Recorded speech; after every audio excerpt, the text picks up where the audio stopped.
20 hours from Singapore to O'Hare International with a stopover in Taipei, a business-class flight that was little better than a cattle car called economy. And even on my birthday, hardly alarmed me. Returning to Chicago for a brutal meeting with the head of our international stocks and shares trading desk didn't bother me much either. Trying to anticipate what would happen back home did, though. We landed a little after 8:30 a.m. and I caught a shuttle to the nearby Chicago Sheraton Suites Hotel. I had booked the room the night before, so it was available immediately. I dropped my stuff, showered, and headed to the gym. I worked out with weights for 30 minutes, ran on the treadmill for another 30, and then went to shower. This time I stood under the jets for almost 15 minutes before turning off the hot water and dousing myself with cold water until I was almost frozen. Anyone will tell you that April in Chicago can't be called warm, but I endured until my teeth were chattering, then 5 minutes of hot water to warm me up, and I was as close to waking up as I could possibly be. I headed to the restaurant for the American breakfast I'd missed so much for the past 4 months. Between pancakes, scrambled eggs, bacon, and sausage drenched in maple syrup, I drank 4 cups of coffee and headed to J.P. Morgan on Dearborn Avenue, where my appointment was set for 10:30. I took the elevator to the 8th floor, where the private banking suites were located, and walked through the lobby, showing my ID. From there, I was escorted to one of the small conference rooms and asked to wait. So that's how they wanted to play it out. There were 2 cameras covering opposite corners of the room, and I'm sure they were watching me. I tossed my leather briefcase and laptop onto the table, ignoring the polished wood, and walked over to the window. I stood there staring out at the street without moving. They left me there for more than 17 minutes. I know because I reached 1020 Mississippi. In all that time, I didn't move an inch. During my many trips to the Far East and Southeast Asia, I learned a few things. One of them was face. Not to be afraid or show weakness no matter what. Joe Rutledge, Vice President of International Stock and Commodities Traders, walked in, followed by Samuel Young, our corporate lawyer. If it had been just Joe, the meeting would have turned into a brainstorming session on fixing the problem and plugging the bleeding. If it had been Samuel alone, it would have been about how to cover the bank's ass in legal terms. But it was the 2 of them, so someone was going to get fired, and that someone was me. Adam. It wasn't without a handshake. He gestured to a seat and they decided to sit across from me. The battle line was drawn. What the hell happened in Singapore? It wasn't really a question. We sent you there to provide stability for the young ones, and instead, you approved the purchase of $300 million worth of stock in a brand new company listed on the Singapore Stock Exchange with no data other than they claim it's a good idea. Yes. Yes to what? Yes. His face turned from ruddy to purple, and a vein protruded on his forehead. Perhaps you'd care to elaborate? Look, Joe, it's all in my report. The CEO prospect was top-notch. They dotted all the I's and dot all the T's. The management team from top to bottom is made up of experts in the field with nearly 200 years of experience. In addition, the project itself is 50 years in the making, and those numbers have been confirmed by Deloitte and KPMG. I sighed. The oceans have been fished dry, and their aquaculture project is one of the most technologically advanced on the planet and backed by real know-how and capabilities. Then why is their share price falling? He exclaimed. They went public at $17 a share, and now they're trading at $9.55. He tapped his finger on the table. And what did you do? You went out and bought more. Yes, because there will be a rebound, and if the price reaches 25, as my team and I are forecasting, we'll have half at 17 and half at 9.55. That's a potential profit of $267 million. That's almost 90% profit. He didn't understand the whole picture. Joe, we own 25% of all shares. We are the single largest shareholder. A company that's failing, he shouted, sputtering with saliva. That's because the Chinese and, to a lesser extent, the Thais and Vietnamese are short-selling to either sink the company because it's in direct competition with their own fisheries and threatens their near monopolies in Southeast Asia, or to buy it for next to nothing and expand their position in the international fish trade. I prodded him across the table. We need to have the courage to stand our ground. It's just a failure. He shook his head. This isn't the crazy 80s and 90s. We need to trade on confidence and maintain a positive risk ratio. It's all in my report. I pointed it out again. Your report is nothing more than 50 pages of wishful thinking, he accused me. Anyway, it's not just my decision now. The council has approved my recommendation and you're out. And so it was Samuel's turn to let me off the hook. The offer was 3 months' salary and almost 30 days of accrued vacation. effectively giving me almost 5 months of pay. In addition, they would cash in my stock options and pay the difference between the issue price and the current price. All in all, I would walk away with almost $800,000, but with a ruined reputation and zero prospects for future employment, other than at McDonald's or KFC. By 2 o'clock, I had signed all the necessary forms, rolled my 17-year-old 401k into an IRA, turned in all company materials, including my laptop, and was escorted out. I stood on the sidewalk with an empty satchel over my shoulder and a strange feeling in my head like I had a brain aneurysm. I hurried to catch a cab to get back to the hotel, and my imagination vividly pictured me dying in the street with strangers pointing and staring at me. Once in my room, I grabbed a whiskey mini from the bar, mixed it with 7-Up, and poured it over ice. Blasphemy. I know. I sat down to contemplate my options. I was 42. I was too young to retire, but was I too old to start over? There was only one option left, and it seemed like a gamble, but on the other hand, would I have the courage or not? I decided that if I didn't have the courage, how could I expect others to have it? So I went shopping. An hour later, I returned with a brand new laptop that had Windows 11 installed and was ready to play. I downloaded the programs needed to track purchases and sales and got to work. I plugged in a flash drive with all my Singapore transactions, which I had thoughtfully left in my hotel room and away from my employer, and was ready to go. I checked our savings account. It had $50,000 in it. I had $250,000 each in my investment accounts, but it required 24 hours notice. I did so, then sold some blue chip stocks I owned and calculated that with my salary and option payments, I would hopefully have over $1,200,000. The money was due in the next 2 days, and I transferred almost the entire amount into an offshore trading account called Blue Sky International. By the time I finished, it was already 9 o'clock. I ordered a hamburger and a beer from room service and pulled out my phone. It had been off for over 36 hours. That was the longest it had been off in a long time. I considered turning it on, but I was mentally exhausted and incapable of dealing with all that was ahead of me, so I gave it up and instead lay on my bed watching the news.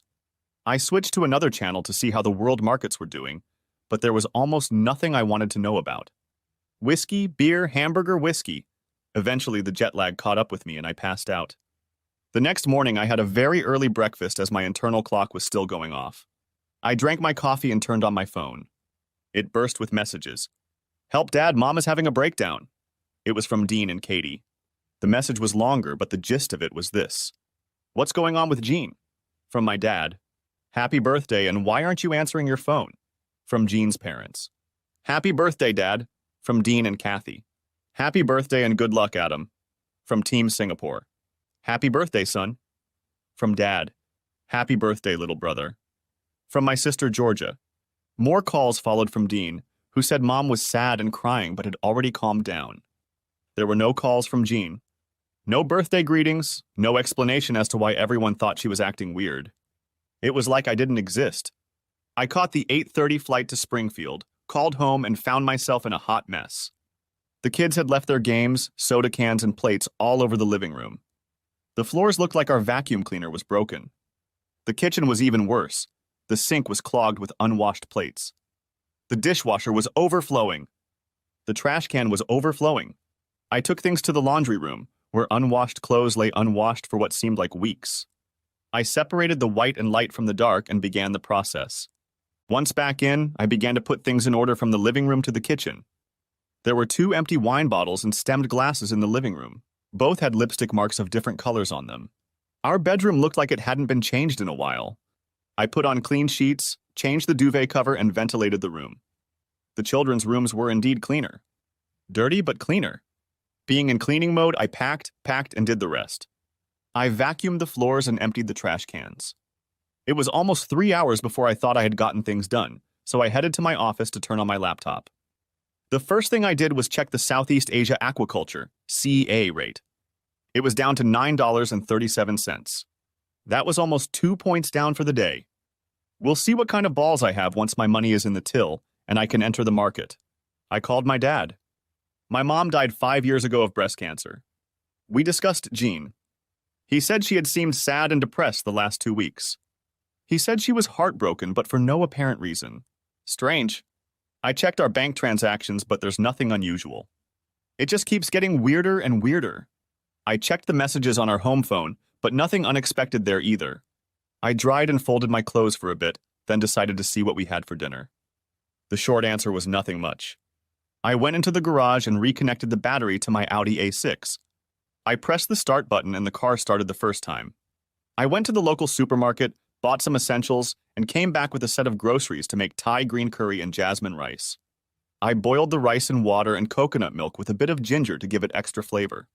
I stir-fried the chicken strips with zucchini, Asian eggplant, chopped lemongrass, fresh minced garlic, a bunch of Asian basil and fresh cilantro leaves with fresh green chilies. I added a can and a half of coconut milk, 2 tablespoons of green curry paste, and the zest and juice of 2 limes. A tablespoon of fish sauce and finally a teaspoon of sugar to balance the sourness, and let boil.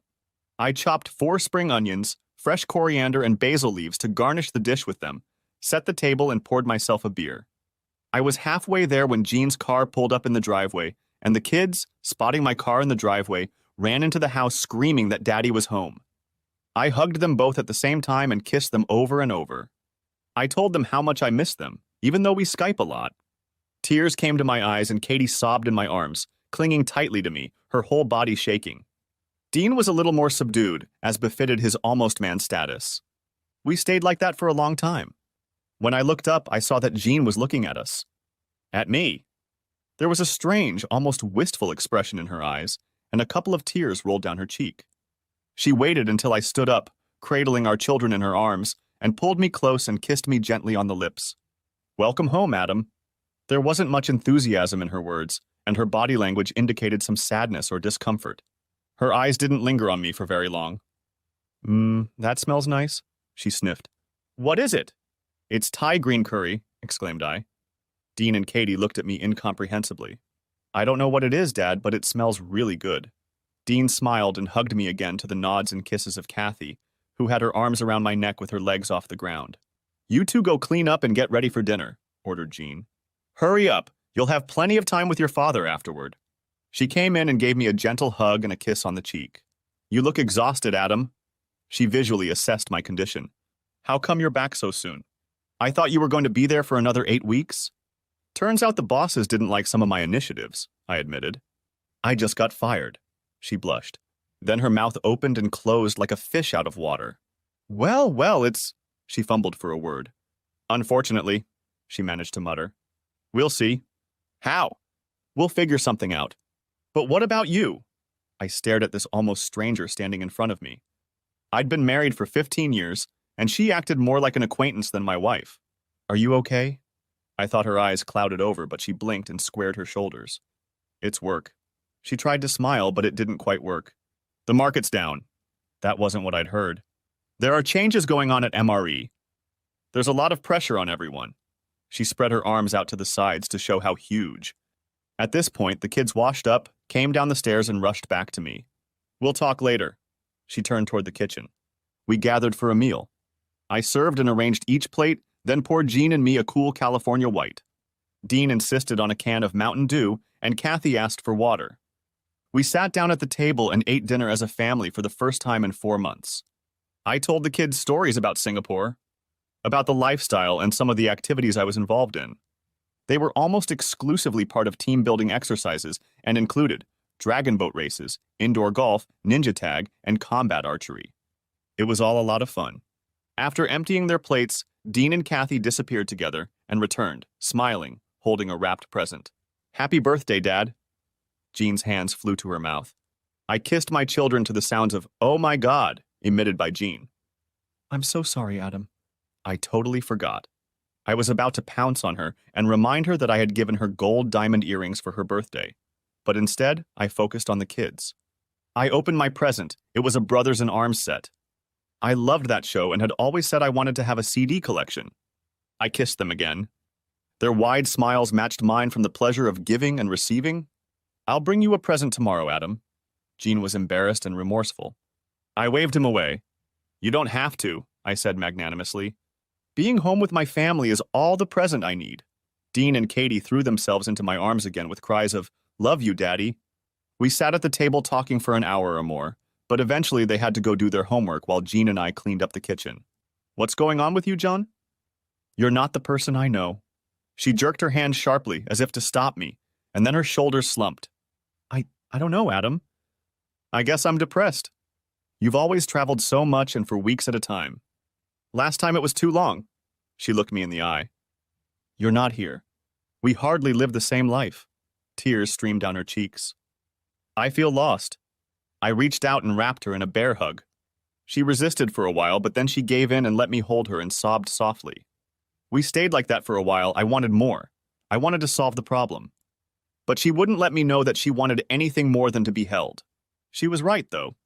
Over the past 6 years, since I'd been promoted to supervisor, I'd found myself in the unenviable role of problem instigator for young, inexperienced teams. We discussed it and agreed that we would have to make sacrifices, with the ultimate goal of both of us retiring when I turned 50 and enjoying a life of leisure and travel. She gently pulled away and suggested I spend some time with the kids. I started with Katie, going over her homework, then did the same with Dean. After tucking Katie into bed, I kissed her goodnight and then walked over to Dean. Mom's not okay, Dad, he said with concern. She's crying and hardly doing anything around the house. She even forgot your birthday. He looked back at the door to make sure we weren't being overheard. I think she's having a nervous breakdown. There were tears in his eyes. Please fix it, Dad. I nodded, even though I had no idea what was going on or what to do about it. As I walked down the stairs, I heard her talking quietly on the phone. She heard or saw me and passed out. Who was that? I raised an eyebrow. One of the girls from the office. She ended the conversation. We looked at each other. She didn't back down an inch. Whatever was bothering her, she wasn't going to discuss it, but she looked like she was angry. Angry at me and trying to hide it. I decided it was a much more serious problem, but I could already feel the jet lag kicking in again, and I still had so much to do. It was 9:30 when I went into my office and checked the Singapore Stock Exchange. They were 13 hours ahead and had been trading for 2 hours already. CA was trading at $9.90. The stock was up a little. I went upstairs and waited for Jean to finish in the bathroom. She washed her face, brushed her teeth and hair, and walked into the bedroom wearing an oversized t-shirt, as she often did when she bothered to wear anything. I cleaned myself up, brushed my teeth, rinsed myself off, and climbed into bed. I reached for her and she tensed for a moment, then pressed herself against me. Please, just hold me, she whispered in a thin voice. I hugged her for a very long time. This was not the woman I knew. Something was fundamentally wrong, but what? Had I been away too long? Was the separation too hard? But she never said anything, not once. Had she fallen out of love with me? Fallen in love with someone else? Had an affair? And then I had a terrible thought. What if she's sick? What if it's a terrible disease and she doesn't know how to tell me? All these thoughts swirled without end. But finally, the jet lag and all the high emotions of the last 2 days took their toll, and I fell into a heavy sleep. I had dreams in which I chased a nameless and unknown shadow but couldn't catch it. I woke up at 4:30 still feeling tired and sick. I decided to go for a run and promised myself to buy melatonin pills from the pharmacy to bring my circadian rhythms back to center time. I was on the road for about an hour, and when I returned, I found Jean gone, carrying a short note asking me to feed the kids breakfast and drive them to school. It was still early, so I went to check my bank account. The money from JP Morgan had cleared, and I transferred it to my offshore account. I checked the CA shares, and not only had they lost their previous gains, but they were trading at $8.99. They weren't exactly in free fall, but on an escalator leading downward. I was faced with a choice. Fix my marriage or fix my financial future? Is it possible to do both? I spent as much time as I could with Dean and Kathy and asked them some general questions about what they were doing in the months I was gone. The answer was that it was nothing much, except for some corporate activities with my mom's boss, Anthony Miller. They played miniature golf, went to the movies, and out to dinner.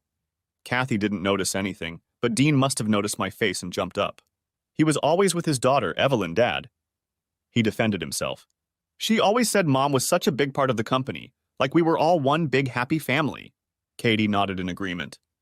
Yeah, Aunt Evelyn was always with us, she agreed. I smiled at them all and told them I was glad they hadn't stayed home and enjoyed life while I was gone. But now I was back, and summer was on the horizon, and I wanted us to go on vacation and make the best of it. They nodded approvingly, and I hugged and kissed them again. I drove them to school and called a few friends to make arrangements to meet up for the morning. Then I called George Tallis, my old mentor.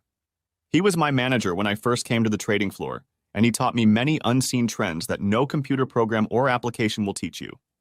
Everything is driven by greed and fear, he told me over and over again. We talked for a while. He still lived in Chicago and was a registered broker running a small company for a few old clients.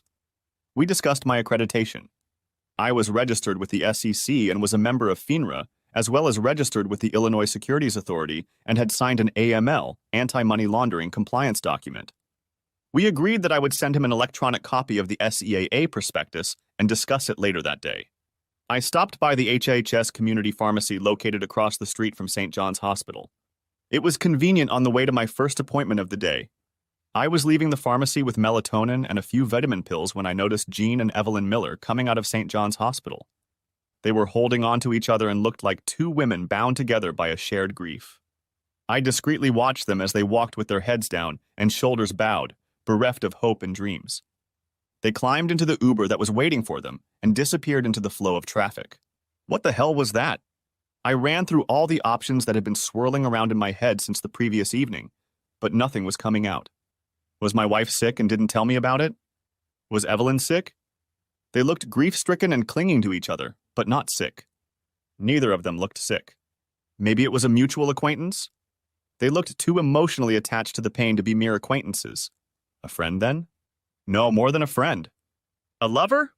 Yes, quite possibly a lover. But a mutual lover? Whatever and whoever it was, they both shared a deep affection. Say it, my mind insisted. Were they in love for each other? Maybe, but that wasn't it. Shit! So now what? So I did the rational and logical thing, or at least as rational and logical as was possible under the circumstances, and went to the meeting. I talked about the possibility of participating in CAA and left nothing out, including getting fired. At the first meeting, Julian Knowles said he would contact me later, after he discussed it with his investment club. The second meeting was with Aaron Goldstein, an old-fashioned retailer with a lot of money. He liked the idea immediately, and after spending some time at his computer shifting money around, he agreed to transfer $10 million into my trading account after the paperwork was completed. I was having coffee at Starbucks on Monroe when George called. He liked the prospectus and had a group of interested investors. We agreed on a sliding scale commission structure so that the higher the yield, the higher the commission percentage. I called my dad and discussed the COA opportunity, and he said he'd like to invest $100,000. He would wire the money the next day. I then discussed with Gene the whole situation I was in. He fell silent, and I mentally saw him scratching his head. My father's reasoning was slow and methodical. He worked as a risk analyst for one of the major insurance companies in the state. When he responded, it was with concern. Her behavior resembles that of a woman in mourning. Well, she wasn't mourning her mom or dad. They were both disgustingly healthy and lived in Arizona. Apparently, they liked the warm, dry climate. She had no siblings, and her few cousins were scattered all over the country and were almost strangers.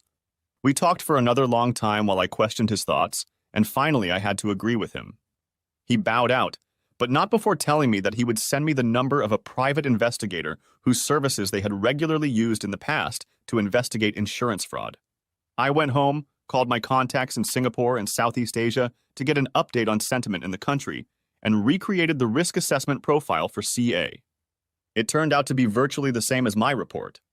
The numbers were rational, the management team was sound, the project was in its infancy, but the decisive fact was that all members of the management team had put their own money into it, and that was the decisive fact. They weren't just in the game. They were betting their future on the success of the project. That strengthened my position. Everything was ready. All that was left was to wait a few hours for SSE to open, and I would start trading. While I waited, I called the number of a private investigator. His name was Clarence Williams, and I found his LinkedIn profile and a small website under the company name, Discrete Solutions. There were no pictures of him. When I called, he spoke with a slow southern accent, and I got the feeling he spoke that way on purpose because his mind was like a steel trap and his questions were sharp and insightful. He asked for an advance of $5,000 and said that since my father had referred so many cases to him in the old days, he would start the next day. When everything was ready, I began to drink coffee, waiting for the time to pass. My nervous energy had peaked. Dean and Kathy came home late from sports practice, and I spent as much time with them as I could, but explained that I had important business to attend to. Jean arrived looking tired, but more determined than the previous evening. I bought Chinese food on the way home, she announced, walking into my office and kissing me on the cheek. Are you working? Hi, Jin. No affectionate words came from her, so I didn't respond either, just like when I was a kid. I wish we could eat as a family, but I have to work tonight from about 7. Okay, that's fine, I guess, she said uncertainly. I have a present for your birthday. She held out a small gift-wrapped package. The small card read, Happy birthday, Adam. Love. John. I'd sent more personalized cards to third cousins and siblings. Inside was a bottle of Hugo Boss aftershave. I thanked her, and she leaned over to kiss my dry lips. I could very well have been a third cousin. We ate as a family. Dean and Kathy talked about how their day had gone. John didn't say much. We discussed some of the changes that had occurred during my absence. Dean complained that the old skate park was closed and there was less and less for teenagers to do in town. Then Kathy said she thought it was a good thing that Mr. Miller, Mom's boss, had converted the house into a shelter for abused teens. I turned to Jean with a raised eyebrow. Well, yeah, I may have mentioned that, she admitted. Tony wants to set up a conservation project, and this is his way of doing it. She was very superficial in her details, and I sensed she was holding back a lot. I'm surprised. I didn't know Miller was into that kind of thing. I really was surprised. I thought he was from the country club. His wife Lynn started doing it while she was still alive, and he continued after she died. She informed me somewhat smugly, or was it something else I couldn't understand? He often used empty houses he owned for it, but now he wants to convert one of them into a permanent establishment. Why? Why not? She almost pounced on me. It's a great cause and much needed. It doesn't seem like the city or the state does much. A lot of these teenagers end up on the street, she wanted to say, but stopped when she heard young ears perk up at the table. I threw a glance at Dean and Kathy, nodding my head toward the door, and they withdrew to give Jean and I a chance to have an adult conversation. Why now? That's what I meant. I looked at her intently. There was something about it. Something she wasn't saying. Her face became impassive and something flashed in her eyes. Now the opportunity has presented itself. She nodded, as if to confirm the rightness of her words. Ah, good. That certainly sounds like a great idea. Springfield sure could use it, said I, smiling at her. She smiled back as we both got up to clean up the rest of the food. I tried my best to keep a pleasant expression on my face and not frown. She had lied to me. Maybe not everything, but now she had a good reason and this wasn't a possibility. Secondly, her body language suggested she knew a lot more, and it had something to do with the personal. I helped clean up. Took out the trash and told her I was going to work in my office. It was still an hour before trading opened in Singapore, and I sat down at my desk and thought about the situation. I thought about my marriage, trying to keep my sanity and not give away the deeply buried pain that threatened to consume me. I knew that if I gave up now, I wouldn't be able to do what needed to be done. And at the same time, I realized that if I held the pain back, it would likely get worse. I wondered how we'd gotten to this state. Before, Jean and I had been compatible in almost every way. We agreed on where to live, how to spend our money, how to spend our vacations, when to have children and how many. We had a good life. To be fair, the last few years had been difficult because of my traveling and being away. But usually we made plans before I returned, and after I returned, we invariably had a mini honeymoon. But not this time. I thought we were both on the same page, but it turned out we weren't. It made me angry. Singapore and South Asia were full of women looking for non-Asian men. Some for the experience. Some because most foreigners held lucrative positions and had more to offer than their local counterparts. Some simply saw it as a ticket to the West. I was hit on daily. In the office. On the subway. In open-air food markets and especially in the many bars and clubs. Many of my coworkers dated local women. Some even put them in their apartments as de facto servants with privileges. Personally, I found this practice disgusting and exploitative, but no one cared about my opinion. The only reason I thought about it was that of the 10 times a week that I turned down a pretty woman, I did so because I was married. What's more, I was married to a woman I loved and who I thought loved me back, but her behavior and recent actions made me wonder if that was really the case. I looked back to consider if there were any warning signs leading up to this, but other than a near breakdown in communication over the past few weeks, I couldn't identify anything. There was much to ponder, but right now I had to focus on the work at hand. When the Singapore market opened, CA was trading at 8.49. I cautiously and methodically walked inside. There were many sellers and very few buyers, and any large purchase could cause unrest. I had over 30 million to play with.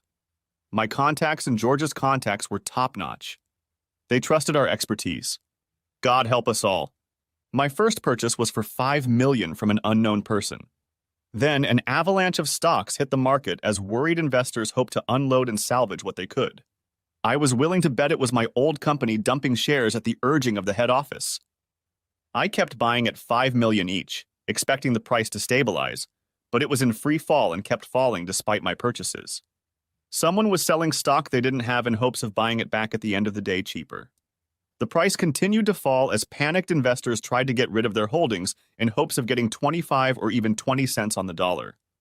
The price hit the $5.61 mark when I made my last purchase of $15 million. With our $30 million, we had purchased a little over 10% of the total number of shares listed. This meant that we could appoint someone to the board of directors, since we owned a significant block of shares, if we decided not to sell them, but to hold on to them and make a profit. I called George and we both drank whiskey over the phone.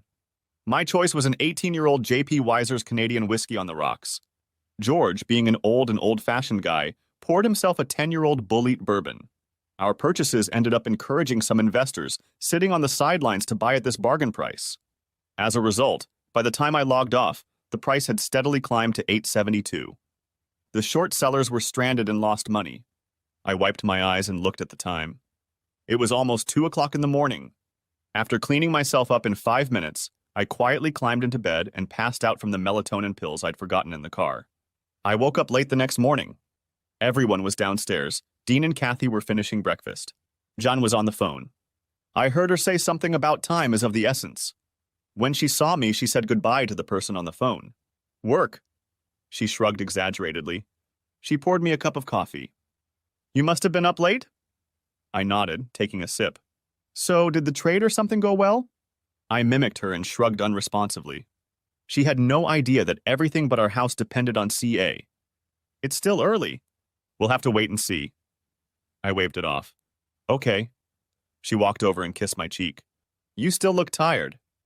I'll take the kids to school. With those words, she walked out of the kitchen, calling out to Dean and Kathy as she went. They shouted bye and love you, Daddy, and left. I poured a second cup and headed to my office. I checked the stock price at the close and was pleased to see that they had gotten a late rally as market sentiment turned and closed the day at $10.14. Those who held the stock had to be pleased. Those who were short selling must have bathed in blood. Good. It was time to stabilize the stock and start trading to its potential, away from the games being played by hostile entities. I washed my face and started sending out emails and making calls. My first order of business was to catch up with our investment crowd. To do this, I started with the Miller Real Estate website. It was business as usual. A vision and mission statement with testimonials from happy sellers and buyers.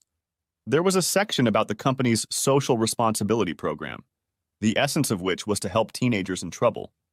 They called it New Horizons House.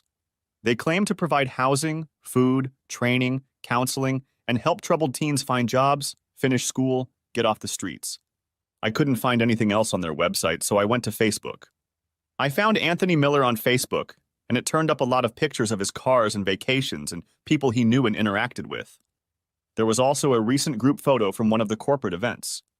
The entire MRE team was there, Anthony standing in the center, with his daughter Evelyn sitting to his left and Jean on his right. Two things stood out. He seemed to have lost a lot of weight and looked much older and, if not worse, haggard. The second thing I noticed was that Jean was holding his hand and looking at him instead of at the photographer. It didn't mean anything because you can read anything into moments like that in a Renoir painting. But still, I looked through Jean's Facebook pages and there was nothing much there but a few old photos and posts of the family, including the two of us, at a time that in my mind had come to be defined as better times. There was nothing but good news about her work, school, and sporting events. Everything was so banal and mundane that it held no interest. The last picture she took of us together was over 2 years ago. On Evelyn's Facebook, there have been a significant number of photos of her with Jean over the past few years. In some of the pictures, she was pictured with Jean and Anthony, but there was nothing objectionable in them other than the fact that they were spending time together. The last messages were somewhat cryptic about the meaning of life and praying to God and the universe for positive results. I had another conversation with Clarence Williams. Please call me Clarence Adam. I've worked with your father for so long that I feel like I know you. I told him I wanted to expedite the investigation. He said he'd try, but it all takes as long as it takes. Then I called my father. His advice was to stop drawing unfounded conclusions and homegrown theories, let the experts do their job, and finally give them time. He put it simply. I found myself in a quandary. Should I contact my wife and start fixing what was broken? Wouldn't that lead to more heartache later if I realized I had been played for a fool? On the other hand, if I did nothing and everything could have been fixed, how hurt I would be if I could have made a difference but didn't. There was a hot lawyer's office in town and I called. I got through to a staff member who advised that it was better to fix the marriage than to divorce. There are very rarely winners, she said. Mostly there are only losers. I had one last card to play. One of Gene's male colleagues owed me a small favor after I recommended some inexpensive but quality stocks to him. He had last worked at MRE about 6 or 7 months ago, but I decided to elicit some information from him. He worked for a competing real estate company, but was free for a late lunch, so we met at Red Robin for burgers and beers. Chad walked in wearing his trademark golf shirt, chinos, and Dockers, with a pair of sunglasses on his head. If he tried, he couldn't have looked more like a realtor. After pleasantries and general chatter while eating burgers, I got down to business. He laughed when my intentions became clear. So you're out fishing, Adam? I nodded. Why? I'm trying to understand something about MREs. I limited my explanation. Something came up that's been bothering me. He turned serious. Everything changed when Tony lost his wife Dot to cancer. He seemed to lose his drive for a long time. Then his daughter became the driving force, and over the next year or so he seemed to find himself again. He paused and looked at me shrewdly. Your wife and he became very close. She was sometimes referred to as his office wife. He paused to gauge the effect he was having on me, and I gestured for him to continue, for my throat constricted, and I feared that if I tried to speak it would come out as a croak. I didn't see anything inappropriate, but you know how cruel office gossip can be. He scratched his head. One thing I can say is that Tony, Evelyn, and your wife spent a lot of time together, but you weren't home that often, were you? I shrugged helplessly. We talked about the subject without adding anything new. He was about to leave when he suddenly remembered something. You do know that Anthony was rumored to have been diagnosed with cancer, right? We said goodbye, but I stayed and called St. John's Hospital. I presumptuously asked what room Anthony Miller was in. It turned out that he was in a private room in the oncology ward. I paid for lunch and headed home. I had a lot to think about. This evening went much like the previous two, except that after cleaning up, I went outside with a whiskey and a charcuterie. For a while I sipped and puffed away. The neighborhood was quiet. Jean came out with a glass of wine in her hand. Can we talk, Adam? Shoot. You went on the MRE website, she accused me. Apparently he was a little more advanced than I expected. I guess if they intercepted visitor data, they could use it to make contact. And? I want to know why. Why what? Why did you go to the company's website? What do you expect to find? I assume you've also checked everyone's Facebook page? She glared at me, daring me to say the wrong thing to start an argument or start a confrontation. We'd been married long enough for me to recognize those signs. What did you expect to find? Exactly what I found. I made a poker face. And what was that? Why are you questioning me, Jean? I'm not interrogating you. It feels like you're spying. Social media pages hardly qualify as private space. I laughed and she blushed. Evelyn said you also went on her Instagram, she accused. Really? Yeah, she took a deep breath and tried to pull herself together. Why are you acting like this? How? Like this right now. Why do you think that, Jean? I looked at her stone-faced and blew smoke in her direction, knowing how much she hated it. She waved her hand, dispersing the smoke, and spilled some wine on her blouse. Please stop, Adam, she began to cry. In a normal situation, I would have enclosed her in a hug, but not this time. Why are you crying, Jean? I looked at her without emotion. You're upsetting me with your behavior, Adam. She growled louder to get her point across, but I only let out more smoke, creating a small cloud. Who are you? I asked her. She tried to formulate an answer, but remained voiceless for a while. Finally, she found her voice. I am your wife, Adam Carter. That's who I am. She looked at me. I'm not sure. I stepped back as she gasped and ran into the house. I finished my drink and went to my office to work. CEA's stock was rising strongly and had risen to $11.92, and it looked like the trend was going to continue. George and I talked it over and agreed that this was a trend, not a spike. I stayed online and continued to monitor the activity in the market. With the exception of the blue chip stocks, which were in a mild uptrend, the rest of the market was volatile, but within expected boundaries. CA was the only stock showing significant upward movement, but yet it was still far from its listed price. It seemed that we were seeing some profit taking on the part of those who bought low. I texted one of my JP Morgan team members, and he admitted that they had managed to dump about half of the stock at 50 cents on the dollar, but my former boss Joe Ratledge told me to hold the rest and wait, as the trend looked positive, and maybe they could eventually come out in the plus side. We both laughed a little. He said that JP Morgan might eventually want to rehire me and fire Ratledge. That night I grabbed a spare blanket and slept on the fold-out couch in my office.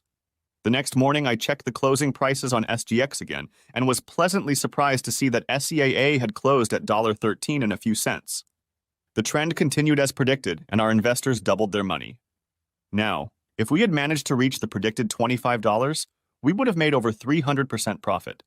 I made breakfast and called the kids to eat while I drank coffee. I completely ignored Jean all morning and then drove the kids to school. After dropping them off, I headed to the gym and went to IHOP for a very late breakfast. I made some calls, and when I got home, I had a 2-hour meeting with George. We talked about starting a combined brokerage company with offices in Springfield and Chicago. We discussed the idea and agreed that he would begin working on the structure and equity in the new business, and I would develop a plan to go to market. I was in the process of drafting the document until late in the afternoon when I heard Jean come in. She was alone. I left Kathy and Dean at the Beckers for the night, she informed me. We need to talk. She invited me to come into the living room. She poured me a bourbon on the rocks and herself a glass of wine. I sat down and waited for her to begin. Usually whoever starts talking first loses, so I sat in silence, sipping my drink until she got excited and started. I don't know what you think I've been doing while you've been away, Adam. I haven't thought about anything yet.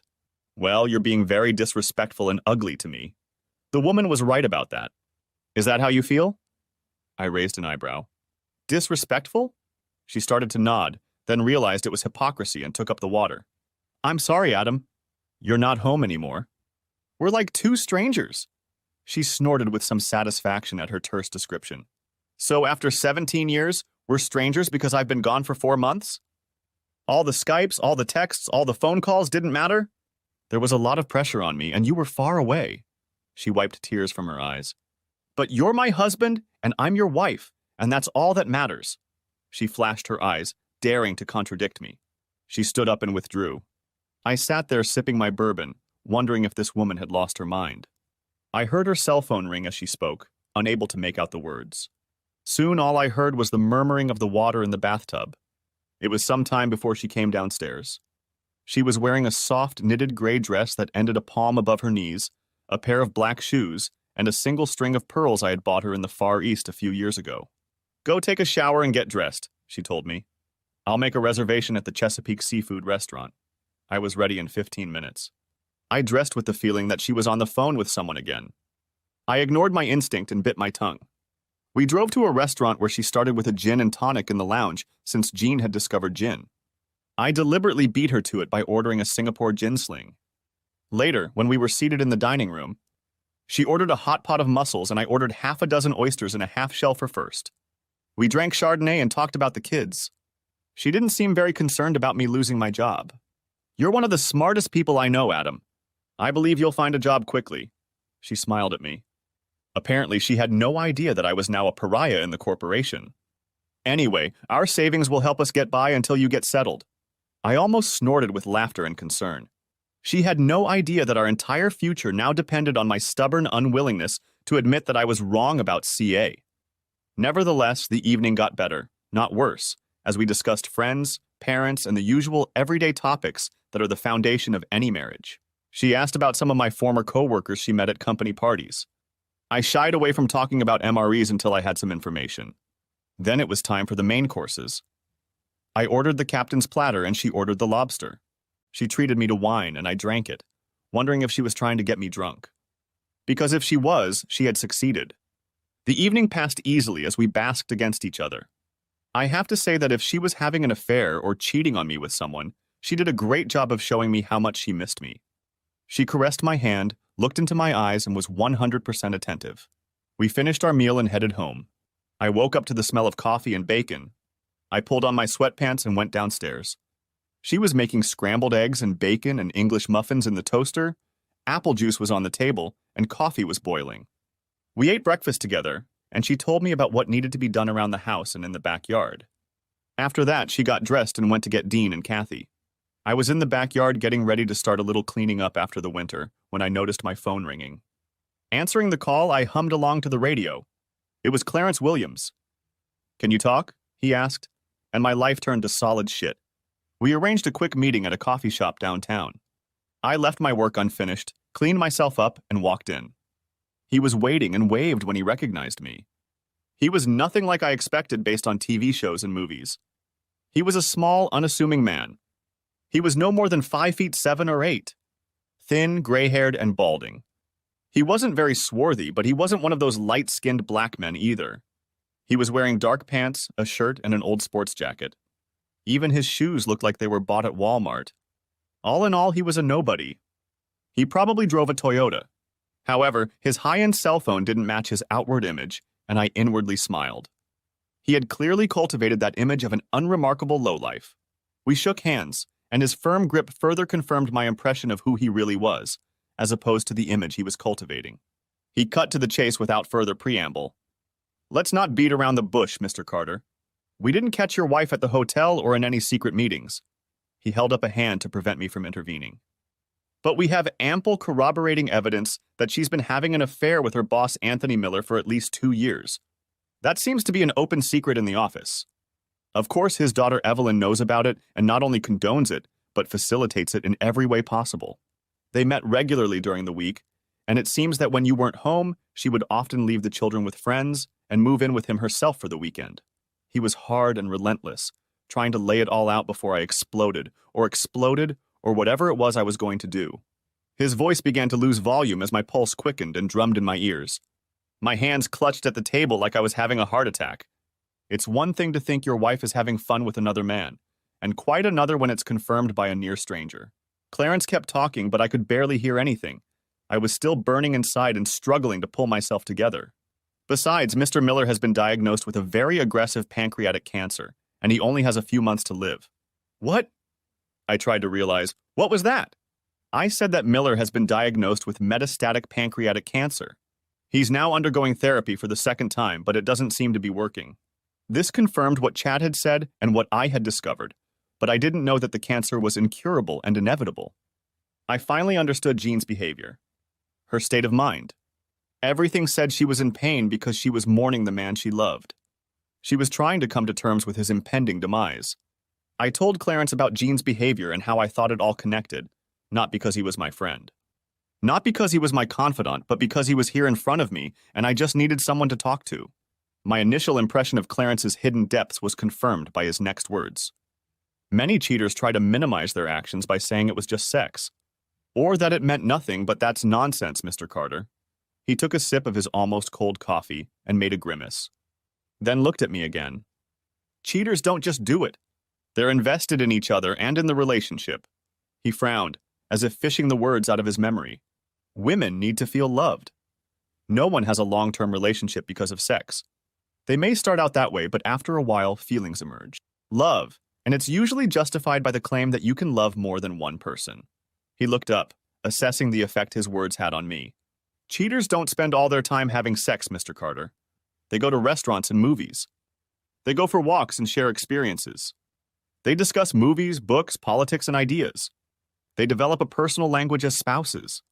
They share their hopes and dreams and invariably lament that their illicit relationship is not their permanent relationship. He nodded his head as if agreeing with himself. They typically find faults in their spouse to appease their behavior and justify their cheating, and then discuss their spouse's real, perceived, or attributed faults with their other in an attempt to justify their immoral activities. I was shocked and devastated. I mean, I understood all of that, but honestly, it wouldn't have hurt as much to think that they were dating to engage in it. My wife was in a relationship with another man who gave her all the same things I did, but without the burdens of raising children, settling life's scores, household chores, and all the rest. She gave him all of her attention. He gave her the good times without the daily drudgery that a normal marriage is saturated with, and nothing that would turn their time into the less exciting and more routine life that husbands and wives mostly share. We talked some more and then agreed to stop investigating for a while I considered my next steps. He left, and I was left to sit and ponder what my life now looked like. One thing I knew for sure: my marriage was over. And this delusional reasoning of staying together for the sake of the children was beyond me. As unpleasant as the thought of being separated from my children was, the reality was that 60% of children in the US live in separated or divorced families anyway. I guess mine would be no different. I sipped my rapidly cooling coffee. The pain coursing through my insides was real, and at the very least, it was going to take its toll on Jean and Miller. I did my best to muffle my emotions. These angry, hurt, anguished, and somewhat irrational thoughts wouldn't help me. I thought back to my work in the Far East, where I had encountered quite a few old-style executives. They tended to view business and even life in multi-generational terms. They also behaved much like the Southern Europeans. When two families went to war, there was and would be no reprieve until one of them was completely wiped out. Easier said than done. I wasn't the head of a triad or a godfather in the mafia. I was just an ordinary man living a fairly ordinary life. I didn't have any superpowers, nor did I have some omnipotent ally who owed me a great deal. The only thing that was certain was that I was in this case alone. I asked for more coffee to be brought in and pondered, wondering how I was going to get revenge on a dying man. As far as Jean was concerned, it was simple. Something she loved and treasured had been taken from her. In other words, everything she valued in life. Easier said than done, but a plan had already matured in my mind. But first things first. My real and immediate problem was Miller. I knew he'd made no promises of fidelity to me. He wasn't married to me, he was married to Jean. Yet he knew she was married and went after her anyway, thus disrespecting me, my marriage, and my children. Intelligence had to be done. My anger, fueled by pain, began to flare up again. All of my early psychological evaluations at work revealed, among other things, two traits that needed to be monitored and managed. First, I was risk-averse, which was certainly a double-edged sword to keep an eye on in a company characterized by a conservative approach to trading, and second, I was stubborn to the point of becoming intransigent as soon as I chose a position, and it was these two traits that were driving me now. I retaliated regardless of the consequences, and I would not back down until one side was defeated, even if that side was me. The embryo of a plan began to form in my head. I called Clarence and, without going into detail, asked him to find as many troubled women as possible that the Millers had helped through their program. It wasn't a fully formed plan. It was mostly just another fishing trip, but I was catching big fish. In 2014, I was transferred to our Kenya branch for 3 weeks, and on a free weekend, I joined a local team for some deep-sea sport fishing in the Indian Ocean. There I learned some valuable lessons. You don't go fishing for marlin. First, you fish trolling with brightly colored bonito spoons, the local name for a small tuna known in the US as false albacore and in Hawaii as kava kava. You lure the live musky fish toward you, then thread a line through it, bait hooks along the length of its body, and catch a marlin using it as live bait.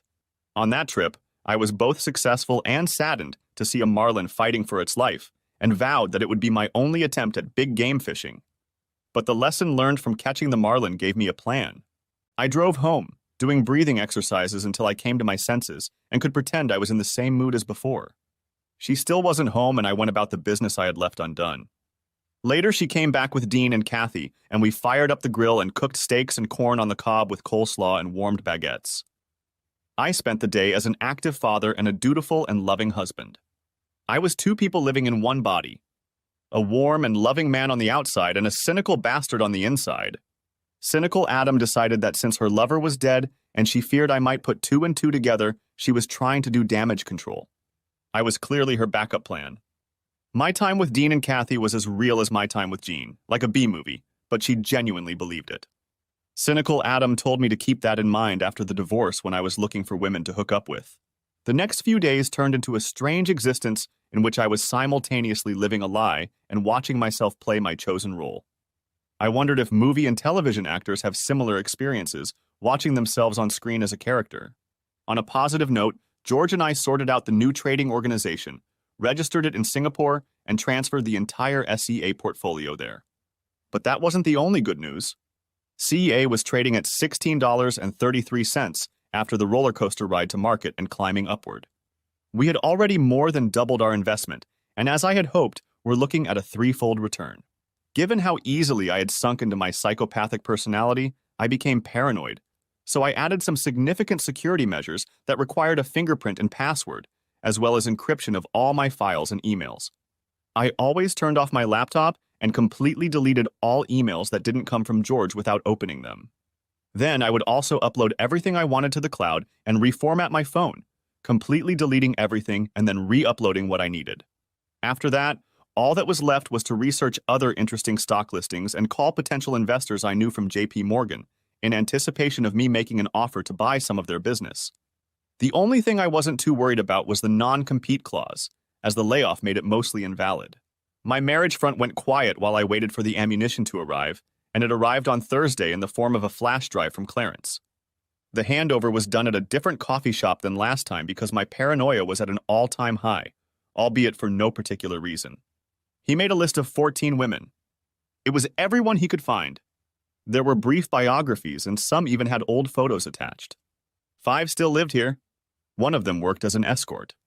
A prostitute, to be exact, so Miller's intervention didn't help her much. She had a number. I went and bought a cell phone, then called her, and we arranged to meet at a motel on the outskirts of town. She said an hour was $100 and I would have to pay for the room. She arrived on time, 2 o'clock in the afternoon. She was small, thin, and tattooed. Her name was Layla, and she stood in the doorway. "Show me the money." Those were her first words. I pulled $200 out of my pocket, placed the bills on the bed, and gestured for her to sit down. I raised my hand to stop her. "How do you feel about making 1,000?" I asked, but she jumped up, grabbing her bag. "I don't do shit, mister." "No shit," I assured her. "I'll pay for the information." "What kind?" "I want to know about the home for abused and vulnerable women you were in a few years ago." She wasn't sure, but after some thought, she agreed and told her story. Briefly, she said that she left home as soon as she left school because she hated her stepfather and ended up on the streets. Eventually, having lost all hope, she began selling herself for food and lodging. One John, when she didn't want to do what he wanted, threw her out on the street like trash. She was found by passers-by who called the police. They took her to the hospital, and someone contacted Mrs. Miller, who offered her a place in the house once she was discharged. She stayed there for almost 6 months, she said, until the rules and regulations bored her and she left. She finished her story and we looked at each other in silence for a while. Her story was typical, though no less tragic. I wondered if what I was about to do would be another case, but the need for revenge took over everything else. "So, when you lived in this house, were you bullied right away or did it start later?" She blinked rapidly, trying to comprehend my question. She started to shake her head no, side to side, then froze. I could see the gears turning in her head. "How much?" "I think 5,000. I began to negotiate. "Why?" I thought about it for a few minutes. She may have been an uneducated prostitute, but her negotiating skills were good enough for any corporate boardroom. "Miller ruined my marriage and I want to destroy it." I looked at her for signs of hesitation. Whether she'd do it for the money or for the greater good. 20,000? She smiled grimly, watching me like a hawk to gauge my reaction. I hesitated, figuring out how plausible she could be. She smirked, looking at me. "What?" "I can see you pondering whether spending 20 grand on an unimportant person will help your cause." Damn. This young tattooed woman was on a roll. She leaned toward me and we ended up nose to nose. "Give me a 25 and I'll show you the power of the Me Too movement in action." I told her we had to plan it out and arrange how the money would be transferred. She told me that she wanted the money so she could get a fresh start elsewhere since she had a little girl and needed to get out of the business. I offered her honestly that if it worked out, I would set her up with a job in Chicago, and her eyes lit up. "For real?" "For real. You're tricking me just to get what you want?" She looked both hopeful and scared at the same time, like a child who is about to reach for the candy, but knows it could be taken away at any moment. I managed to reassure her that everything was fine. We agreed that she would do what she promised, and we would meet to discuss next steps as soon as she was ready. We exchanged numbers. I gave her my phone number and asked her to save it under Jerry's name. I begged off and phase 1 was complete. At home, I continued my dichotomy of inside and outside, and Jean seemed to keep buying into it. To be fair, she too was focused on the Miller Legacy project to notice much else. I was getting inside as much as I could without making her suspect anything, and getting information about how far the project had gotten. We cooked and ate together like old times. During breakfast, she said she'd be busy helping set up New Horizons House, and there would be a grand opening on Monday at 10. I already knew about it. It was written about on the company website and social media. I feigned interest and, without appearing to, questioned her. Turns out they were planning to have the mayor and his entourage cut the ribbon. A whole bunch of local media was also supposed to be there, as well as the CBS television station. Did they stop the chemo and radiation so Tony could feel well enough to attend?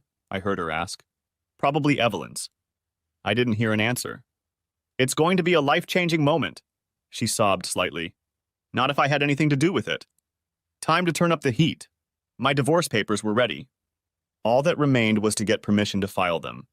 Illinois was a no-fault state in 2016, and there were no laws allowing me to sue Miller for loss of affection either, so it was a matter of irreconcilable differences. I started the day on SGX. Our stock had reached its issue price and was rising, albeit in small increments. A good start to Friday. I had a coffee and tuned into the WMA radio station. At 9:30, there was an interview with Evelyn. She was talking about the wonderful social responsibility program that MRE and her father, Anthony Miller, have been up to. It was soulful stuff, like chicken soup for the soul. She explained that the New Horizons house is simply an ongoing evolution of a program that her mother started, and after her mother's death, her father continued. Now there was an opportunity to turn it into a full-fledged project with full funding, but obviously it would work better with community participation and donations. The host spoke almost enthusiastically about the value of the project and then asked listeners for their opinions. WMA listeners spoke favorably and some promised to donate. The presenter promised to put donation information on the WMA homepage, and Evelyn said there are details on the MRE website and on the New Horizons website. More calls in the same vein followed until... Hello? The voice on the other end was hesitant. She was urged to speak louder, and between a broken voice and quiet sobs, she managed to raise her voice. Please don't believe the house helped anyone, she managed to croak out. All it did was allow Mr. Miller to abuse women. She burst into tears over the phone. Evelyn went into an apoplectic fit. Never. This never happened. My father is a good man. He would never do anything like this. The caller was still on the line. He did, and more than once. Her voice rose with justifiable indignation and anger. Do you know what I am now? She shouted in a breaking voice. I'm a whore. I work the streets. That's all I'm worth thanks to your precious daddy. Her pain was unbearable. My name is Layla, and your father ruined me. She sobbed, and the connection cut off. The station went into a commercial break. When they returned, the anchor was torn between his original interview and addressing the elephant that filled the airwaves. Evelyn was stunned by this turn of events and tried to explain that it was nonsense and that her father was a good man who would never do anything like that. It was obvious that she believed that, but then again, we all want to believe the best about our parents. All the lines were ringing with people both scolding and praising Layla. One said what you'd expect from a whore. She's clearly trying to make a buck. Some wanted to ask questions of Evelyn, while others suggested that the authorities, whoever they were, should intervene. The talk show host was no fool. It turned from a little low-interest story into an emotional maelstrom, with listeners adding their opinions on what was real and what wasn't. The furor reached its climax when a well-modeled voice came on the air. My name is Rita. I don't want to give my last name on the air. Her voice was shaky but determined. But I left it with your producer so I can be contacted. She took a shuddering breath. Anthony Miller abused me too. And the remarks went off in different directions. A listener called into WTX to discuss what was happening on WMA. In the next minute, the line was filled with pro and con voices on each side. A short time later, a woman called in. She spoke in a thin, frightened voice. I'm a married woman with children, she cried, and I had hoped to put all this behind me, but Mr. Miller has been harassing me too. She broke down and sobbed on air. I'm so sorry, I promised. I promised I wouldn't say anything. But I can't live with this. I was young and I needed help, and he made me do anything to him. I couldn't say no. I didn't know how. She disconnected. There was a long silence before Master could say anything. It sounded like he was crying. I called Vicky, an old high school friend who works at the local newspaper and anchors the news for 2 regional radio stations. I asked if she had heard about what was going on at WMA and WTX. She had. I told her I was concerned because my wife works for MRE and the New Horizons Home Project. I asked her opinion. She wasn't sure but was going to look into the matter. She said if it was true, it would be the biggest abuse case in Springfield in 2 generations. By lunchtime, the story had gone quiet on the air. None of the radio hosts wanted to offer an opinion. However, social media and Twitter in particular went wild. At first, opinions were split 50 and 50 for and against, but within hours it turned into a fierce witch hunt, and woe betide anyone who sided with Miller. Hundreds and then thousands of women took to the platforms to tell their stories of abuse from a variety of sources. Some were detailed, others were nothing more than an admission of "me too." Some were so graphic that they could be categorized as X-rated. Within hours, it was impossible to distinguish truth from nonsense. The information went viral and spread not only across states, but entire continents. I passed out with a massive headache. I reached for the Tylenol. The day was early and the kids were still in school.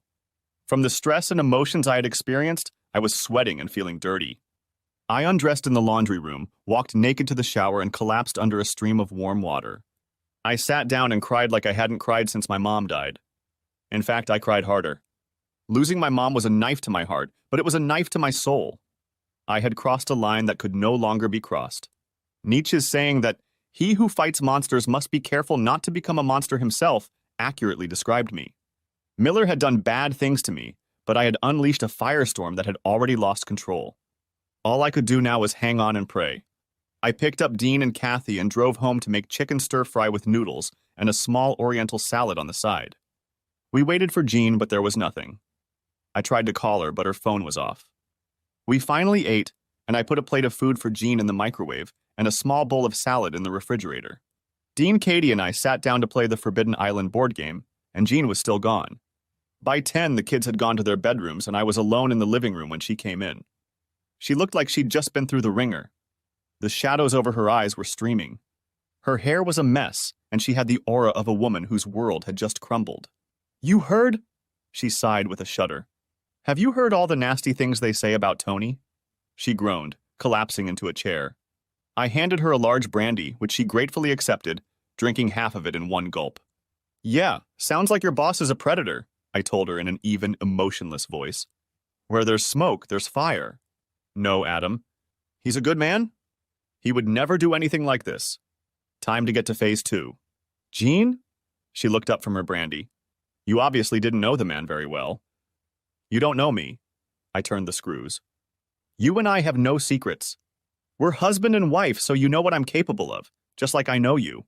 I held her gaze. "You may know Miller as your boss, but who knows what he's really like?" I watched the conflicting thoughts and emotions play across her face. No, he's a good man. He would never do anything like that." "I would know." I threw her a helplessly confused look. "But how is Jean?" "How do you know?" "I mean, he's your boss, your coworker.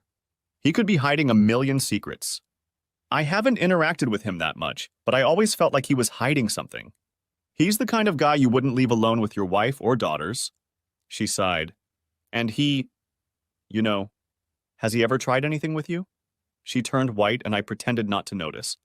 No, never." "How can you even ask that?" She tried to snark at me, but ended up just looking dumbfounded. "Because you're a pretty woman, Jean, and if what they say about him is true, he must be very immoral." She burst into tears and looked deeply into her glass of brandy, but found no answers there either. She finished it and headed upstairs tiredly. She said hello to Dean and Kathy and said goodnight, and then I heard the shower running. I finished my cognac and headed to bed. By the time she got out of the shower, I pretended to be half asleep. She came downstairs in her robe. I climbed out of bed and made my way to the landing. She was talking to someone. From the sound of it, probably to Evelyn. She repeated nightmare several times. Then she asked, "But why? Why isn't there more than one woman saying she was attacked?" Finally, she said she didn't think it would go away easily. How right she was. She made a second call. "Hi, Tony," I heard her say. I caught snippets of phrases where she kept telling him that everything would be resolved, and it was some big misunderstanding. I barely heard her remove herself to the kitchen, but I caught her last words. "I love you too." I heard the microwave beeping and she spent some time alone, probably snacking. By the time she got to bed, I was asleep. Saturday, I woke up first and made breakfast and then drove Dean and Kathy to sports practice.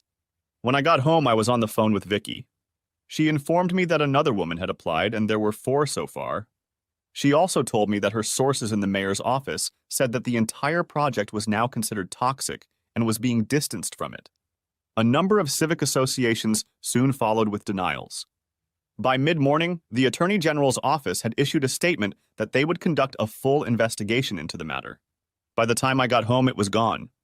The SGX exchange was closed, so there was nothing to do. I talked to George about business and to my father about the state of my marriage.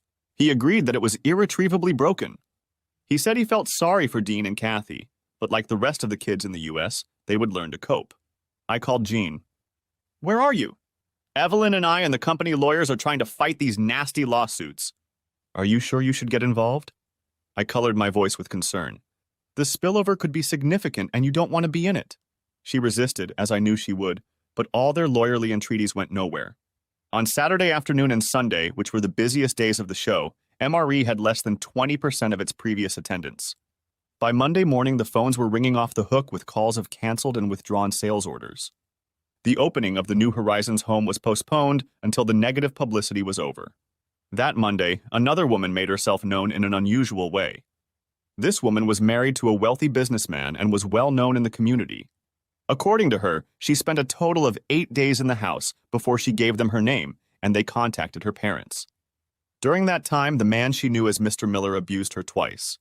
She left her lawyer's details for all the women who had been assaulted by Miller to contact him so they could file a class action lawsuit. By the end of that week, 5 things had happened. First, Miller was interviewed by the district attorney at the hospital, after which his condition deteriorated. Second, 3 of the 5 women came to the police and testified. All of them claimed to have been assaulted. Interestingly, all of the assaults occurred within a short period of time, about 5 years ago. Third, the media storm escalated to the point where MRE closed its doors until further notice. Jean naively told me every night about how Evelyn was trying to keep the business going while vendors were leaving and taking customers with them.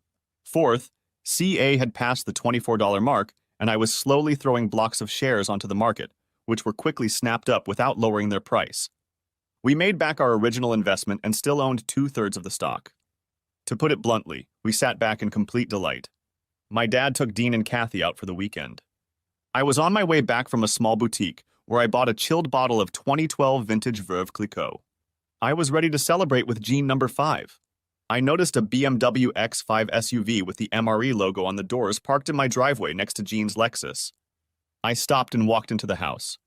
They were in the living room. Jean was crying and Evelyn was stroking her back and generally calming her down. "Ladies." I saluted them, walked over to the cabinet where our crystal was kept, and pulled out 3 champagne flutes. They stared at me dumbfounded with open mouths as I tore off the foil, twisted the wire to remove the cage, and popped the cork with opulence. Then I filled 3 flutes copiously and handed them each one. They were both in a sort of stupor, as if their brains were tilted, and accepted the proffered glasses. "Salute." I raised my toast, drank half of mine, and burped. Then the shouting began. "Jean, you're divorcing me?" "I thought we were a family." I noticed an open envelope with divorce papers lying on the coffee table. "Evelyn, how could you, Adam? Don't you care about your wife? Don't you love her? Have a drink, Jean. We're celebrating the end of an era." I finished the rest of the champagne and reached for the bottle. "Hello, Evelyn. First of all, I could, and I did.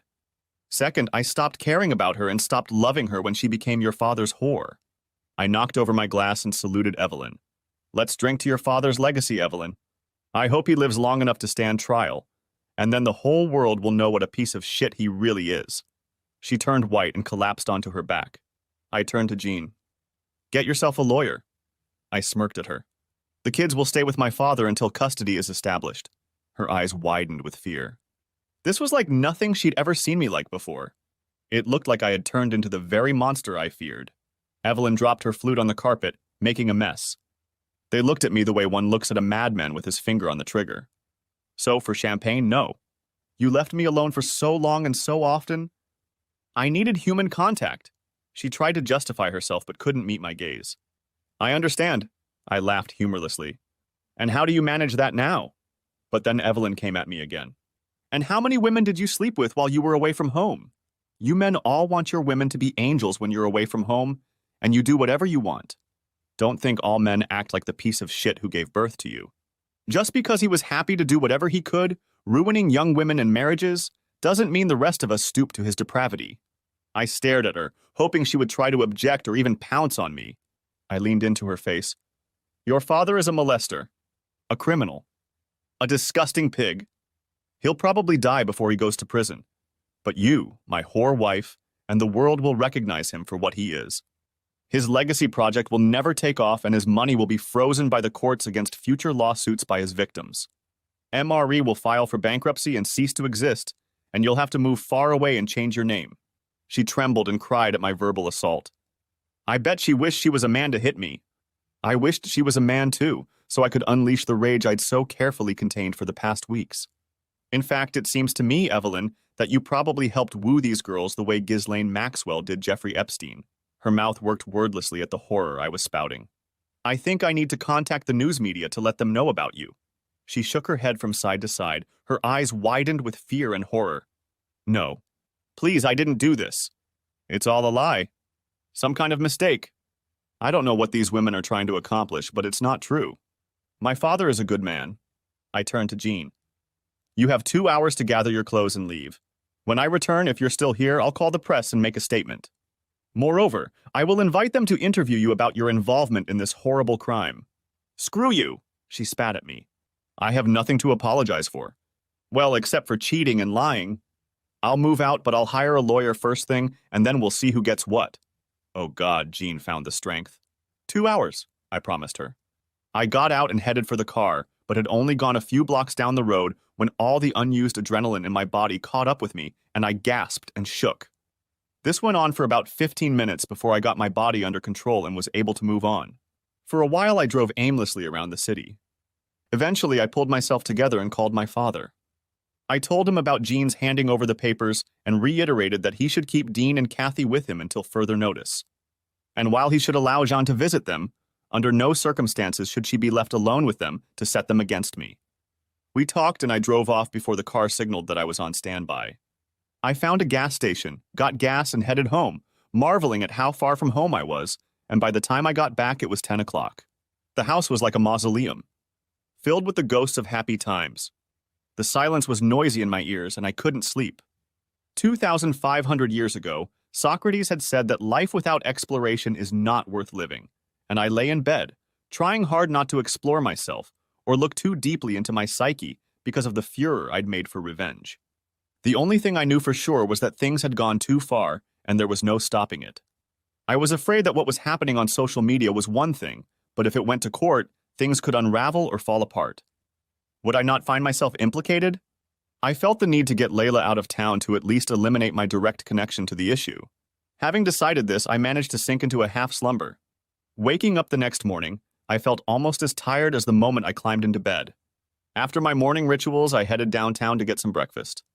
I called the kids. They were doing well, but Dean already suspected that all was not well at home.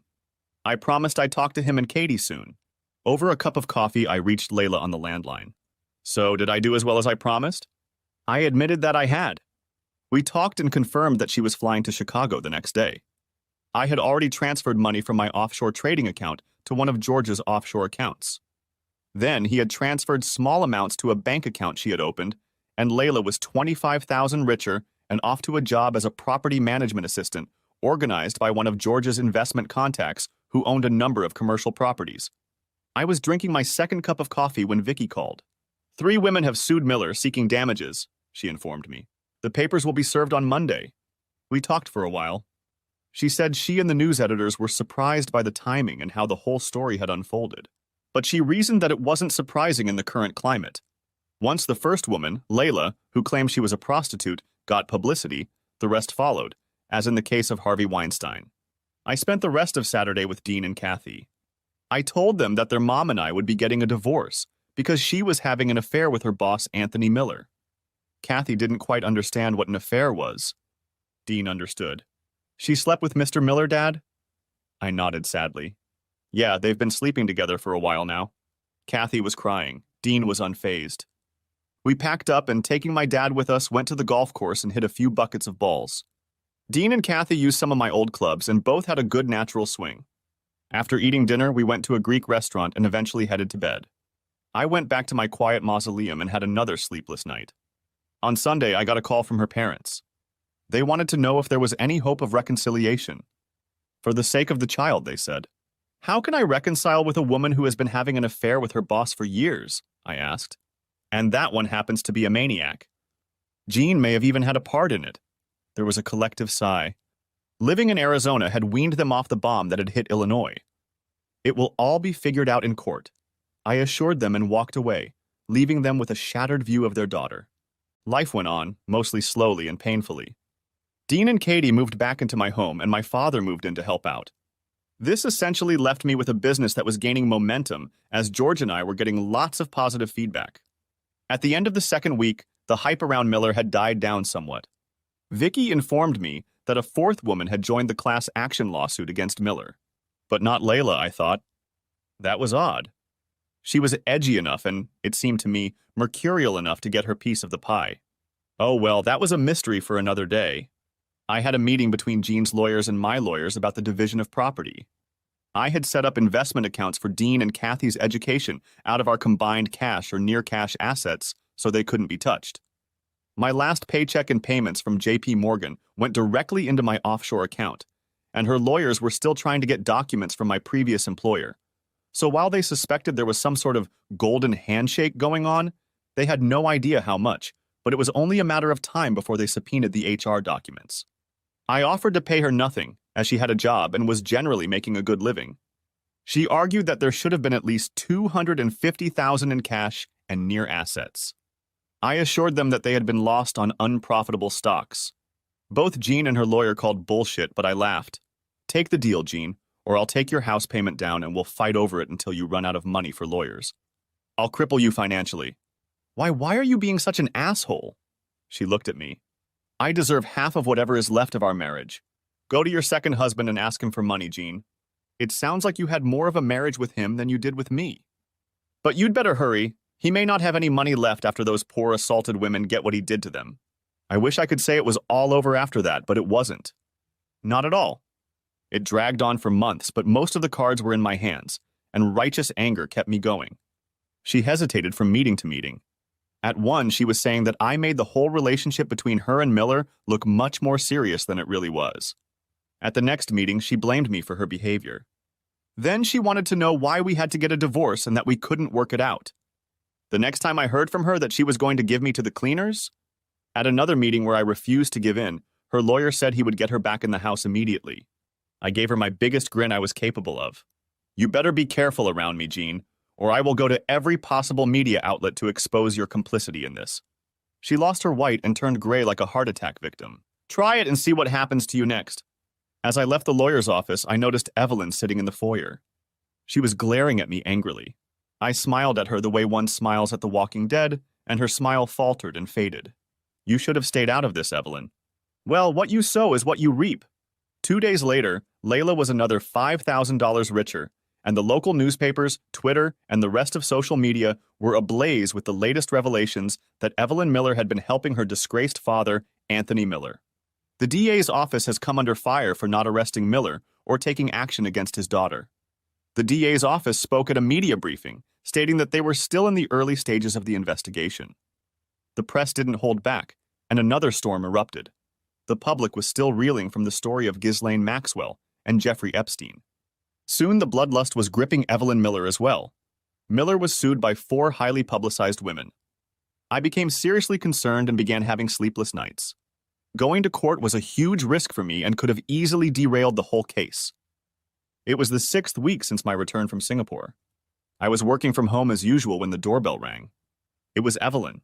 What do you need? I wasn't going to pretend. Can we talk, Adam? No. I don't want to be associated with a predator like you. I glared at her and closed the door, leaving her standing outside. She called again. Just as I knew she would, she rang. Please, Adam. Just talk, she begged. I felt like laughing out loud. Where's your entitlement, bitch? Instead, I said, I don't think so. You just want to record me and try to get me to say something you can use for your own purposes. I won't, I promise. Good. Her eyes lit up, but I held out my hand, stopping her. But first, put your purse and phone in the car. Wait here. I closed the door, unobtrusively set my phone down, and pressed record. Okay, talk. I let her go and moved to the nearest couch. She looked unsure whether to stand or sit, but I motioned for her to sit across from me, and she sat on the edge, as if she might rush off at any minute. She brushed her loose hair out of her face and pulled herself together. I know it's you, Adam. You're the one who created this whole nightmare. I just stared at her without emotion. She probably thought I was a serpent in her Garden of Eden. Stop it now, Adam. I just sat there looking at her in silence and she changed the subject. I know you were hurt by Jean's affair with my father. Whoever was hurt, but this nonsense about my father subjecting women is a lie, and it needs to stop. It needs to be disproved. I laughed in her face. There's nothing I can do, Evelyn. It's up to the court now. Please, Adam. Please make it stop. I know you can. I smiled unhappily. Now that your world has collapsed, you want me to help you. Where were you when your father was entertaining my wife? Her face turned red again. Oh yes, you were helping, making sure she agreed to be your father's whore. We stared at each other in silence for a long time. I read her face as she picked and rejected arguments to change my mind. Finally, she said, "When will you stop, Adam? When will you be satisfied?" Her eyes grew cloudy, then tears rolled down her face and she visibly snickered. This was no pretense. This was a woman defeated. Not until your family is completely destroyed, Evelyn. She shuddered. Her eyes widened in horror. There will be no stopping. There will be no ceasefire. There will be no peace. I spoke slowly and purposefully. I wanted her to realize this wasn't a game. She couldn't back down. This was real. She realized the truth and fell silent as she thought about what I had said. Then she surprised me by coming back for another try. You want revenge on Adam? How? She clasped her hands together and stared at the floor, unable to meet my eyes. She was in her early 30s, unmarried, and had no children. Her Facebook pages indicated that she had recently broken up with her last partner, so she was single. Staggering, she reached the door and on unsteady legs ran to her BMW. I watched her drive unevenly down the street. I had conflicting feelings of satisfaction at having caused her pain and letting her know that more would follow. At the same time, I felt disgusted at my ability to be so callous and so cruel to another person's feelings. It was still early, but I wanted a drink. And maybe more than one. I spent the rest of the week in and out of law offices. In between, I continued to work on getting new clients. There was a listing on the Hong Kong Stock Exchange for a small IT company that looked promising, and a listing on the Johannesburg Stock Exchange for a natural gas exploration company drilling in the Indian Ocean off the coast of South Africa and Mozambique. George and I were completing due diligence before presenting them to a group of investors. The 4 women's class action lawsuit against Miller was in full swing. The Millers, led by Evelyn and her attorneys, were trying to mitigate the situation and reach an out-of-court settlement. The district attorney could not make up his mind how to prosecute a man on his deathbed. So we all waited with bated breath. I heard the Millers had been cleaned out of almost every penny. All the real estate owned by the company was sold, and the women got over $2 million each. The amount was not disclosed, but it was huge. It was effectively the end of MRE. I needed one more thing to complete my revenge, so I went to the hospital and entered Miller's room, looking official and walking as if I belonged to him, and no one had challenged me. I was there to make sure he knew who had ruined him, his legacy, and his whole life. He lived for 2 more days. Evelyn had him cremated. There were only 5 people at the small gathering after the cremation. One of them was Jean. She wanted to take Dean and Kathy with her. I told her I would see her dead first. You would, wouldn't you? She looked at me with a mixture of fear and hatred, very similar to the one Evelyn had during our last meeting. I didn't realize you were so vindictive. You ruined him. It was you, wasn't it? She cried. And for what? Because he and I had a relationship. You went crazy and ruined so many lives. Tears rolled down her face. I laughed harshly. You're the one who planted the seeds, Jean. You? Why didn't you just tell me you wanted someone else? It would have hurt me, but it would have been honest. We could have gotten a divorce and that would have been the end of it. But you chose to neglect me, and that was unacceptable. For a moment, she became thoughtful. I loved Tony, she admitted quietly. He gave me what I needed. When he was with me 100%. With you, I always felt like your job came first and I came second. She rummaged through her purse, found a pack of tissues, and wiped her eyes. Then, when we had Dean and Katie, I wasn't even in second place. It was your job, the kids, and I got whatever was left. She looked me in the eye. I needed someone to put me first for a change. I could have walked away and left her with my happy memories, but I didn't. I pulled out my phone. Listen to this. Was it worth it? She heard me say. No, he wheezed. You ruined everything I spent a lifetime working for. I laughed harshly. It's your own fault, Miller. I screwed you up big time. How? How did you find out? What? How did you find out about me using them? There was a long silence while I tried to comprehend what I'd said, and then I started laughing and couldn't stop. I dropped my phone. Then I finally got my laughter under control. I didn't do it. I started laughing again. Oh, miracle. I didn't know Miller. I thought I was making it all up, but now I realize why those 4 women pursued you the way they did. All it took was one little crack, and then it all burst. Screw you, Carter, he wheezed, panting. Those women owed me.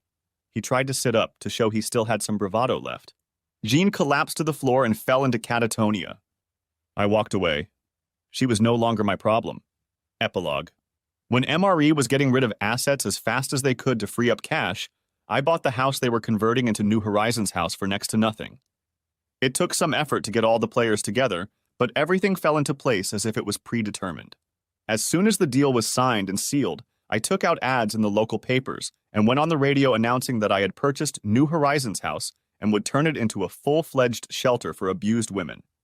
It would be run by women only, and men would have no part in its operations and daily affairs. I renamed it Joy Carter House in honor of my mother. Dad cried and kissed me.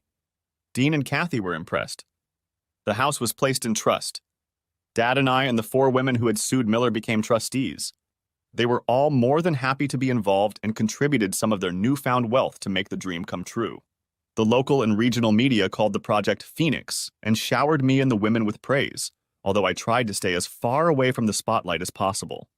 Besides being a social responsibility initiative, it also helped me look good in front of a judge when it came to my divorce.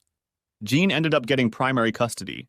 I would pay alimony until Dean and Katie turned 18, and Jean could stay in the house until then, but she would have to contribute 50% toward the mortgage payment, and alimony would be 0 for her. At one meeting when we were trying to divide who gets what, she claimed I hid the money. I told her to drop it or I would turn her life to shit, and oddly enough, she did. She became very wary of me, and I could see her carefully choosing her words so as not to upset me. I suppose that's what fear looked like. I told her that she would get a substantial income from the house when it sold, and that was the end of it. It took a while, but eventually we divorced. I bought a 3-bedroom condo so the kids could stay with me. I had them almost every weekend since Jean was back to selling houses, and weekends were her busiest period, so it was good for me. I missed them from time to time as I started traveling regularly again, especially to the Far East. But overall, life wasn't too bad. I laughed at myself. Things were bad, but not that bad. Jean's relationship with Evelyn broke down immediately after I showed her the tape of my run-in with Miller. I also circulated an edited version of the tape of her father's voice confessing everything. It was actually another thing that took on a life of its own, independent of the original intent. Evelyn left a couple months later, and I never heard from or about her again. I met Layla in Chicago. Her real name was Leanne Roxton. She had cleaned herself up and was enjoying her work. Did you know? I asked her. It was like an open secret, she confirmed. No one admitted to the abuse directly. Everyone was afraid that if they were kicked out on the street, it would be worse. Why didn't you tell me about it too? I asked, wondering. She laughed and shook her head. I had no idea, she admitted. Well, for one thing, I wasn't abused or anything like that. I contacted a few women I know and asked them if they'd be willing to say they were abused, and I'd give them $5,000. She glared at me, daring me to object to her mercantile actions. But I had no time to talk. The second woman with whom I was still in touch was Rita French. On the phone, she fell apart and disconnected from me. But when I called the radio station a few days later, when Miller's daughter went on the air, as you heard, the first one was Rita. Apparently, she decided she'd held on to him long enough. She sipped her soda. I didn't even have to pay her. I called her after the radio show, and she said she only vaguely remembered one of the others. But before she could even try to contact her, the Me Too campaign started organically. And once it started, the whole thing just took off with us. You could have made so much money. I sympathized. She shook her head sadly. By the time they sued Miller, I was in Chicago and honestly had no idea what was going on. When I looked again, it was already over. She smiled slightly, remembering what could have been. But you gave me a good start, Adam. Thank you. Well, that was it. My revenge was complete, and against all odds, my actions were justified. It was more than I had expected. I kept telling myself I wasn't a monster, but was I? The Millers were destroyed, just like in a fictional saga. I learned lessons in revenge and executed them in ways I never dreamed possible. Financially, things were looking up for me. The business was growing, and George was starting to talk about me buying him out so he could retire. Dean and Kathy adjusted to life the way teenagers do. Their focus was on school, friends, and sports. Mom and Dad had already moved into the background, becoming handy ATMs and chauffeurs. Life went on as usual. About 4 years after the divorce, Jean began dating an older man. For a while, they lived together. After a few years of living together, they were married. Dean and Kathy said he was a nice guy. I was single and had no fantasy, which meant I wasn't seriously dating anyone. I guess I still had trust issues. After a long time, at my father's insistence, I started seeing a trauma counselor and began the process of improving my attitude and life in general, but I still have a long way to go. The end. Thanks for watching. I hope you enjoyed it. So subscribe to my channel and watch the next video.